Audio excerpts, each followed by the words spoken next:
G'day, this is Jim from Living Life Now. Today I'm talking about the cruise destination of Cape Town. Now the setting of Cape Town is very beautiful. It has Table Mountain as its backdrop. Cruise ships arrive at E-berth at Duncan Dock. Now Duncan Dock is 5 minutes from the V&A Waterfront. The V&A Waterfront has heaps of shops, restaurants and entertainment options. There's so many options to a visit to this destination, whether it's just a day trip or an overnight visit, you've really got some tough decisions to make.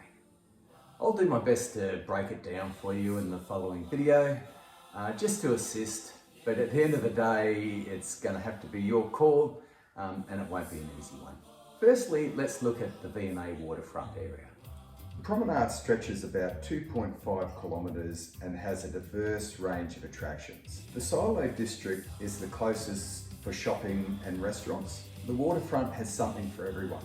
Whether it's luxury shops you're after or artisan markets, it's there. Whether it's museums, contemporary African art, it's there. You can hire a bike and go further around the harbour pass, or you can just sit in the iconic Silo Hotel or catch a show at the iconic clock tower.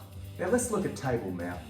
So weather dependent, you can challenge yourself with a hike up and down Table Mountain, or take the cable car with its 360-degree views, or you might wish to combine the two, maybe walking up and a cable car down or vice versa. It's personal preference. At the summit you can explore the walking trails, taking in the stunning views or have lunch at the restaurant. The Table Mountain Cableway transports approximately 1 million people a year and is one of the most popular tourist attractions. The trip takes approximately 5 minutes and visibility is best in the early morning or the evening. Price will vary on the time you go and access requirements like skip the line. Another option is the higher peak of Lion's Head, although this option is for the more experienced hikers. Next we'll look at Boulders Beach with its stunning landscapes and penguin colony. Visitors flock to this sheltered cove to see the colony of African penguins waddle along the sandy shore and swim in that beautiful turquoise water. Wooden walkways provide easy viewing and a memorable nature experience. I reckon the tip is to walk a little bit further to the beach access and you can get a little bit closer and personal with these little chaps. Now wine. Now if you're into wine, Cape Town provides some great options here for some top-notch quality wines. Approximately 20 kilometres from port is Groot Constantina, the oldest wine estate in South Africa. World-class winemakers are nestled among rolling hills and mountains boasting traditional grapes such as Sauv Blanc, Cab Sauv, Shiraz and Pinot Noir. A visit to taste this diverse range of wines will be at the top of every wine lover's list. Now, before we go on to talk about the elephant in the game park, we first need to talk about the elephant in the room. Now, it'll be in the back of everyone's mind, apartheid. You can't escape it going to this port. For the historians, Robben Island Museum is the historical prison of Nelson Mandela and provides insight into the era of apartheid. It's a 5-minute walk from the port. Will take you to the booking office at the clock tower area.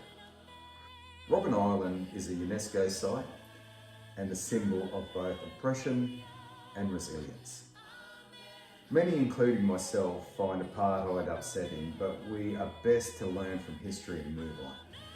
The island is also a haven for seabirds and African penguins. A trip to the island will be educational and an insight into the struggle of the South Africans for freedom and justice.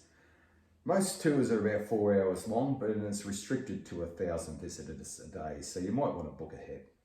Okay, if all those options don't make it hard to decide, throwing in the game reserves makes it really hard to decide. If you're going for a day or you're going for overnight, you have to consider game reserves on your trip to South Africa.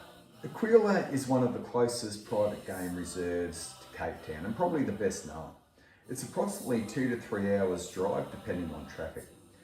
Once you get there, you can experience a 2 to 3 hour game drive in an open vehicle spotting the big five. Now the big five are lion, elephant, buffalo, rhino and leopard. Now Aquila goes across 10,000 acres and you can do it in the open vehicle, as I said, or there's a horse option or there's a buggy option. But the resort is a luxury experience and offers overnight options as well.